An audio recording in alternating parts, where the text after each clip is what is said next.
Setting up an abandoned cart flow in Klaviyo can help recover lost sales by sending automated reminders to customers who added items to their cart but didn't complete the purchase. Here's how to set it up.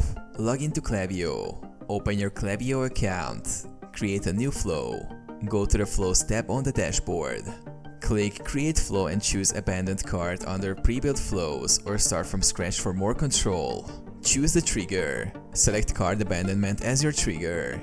This will activate the flow when a customer adds products to their cart but leaves without purchasing. Set the time delay for when the email will be sent. Design the email.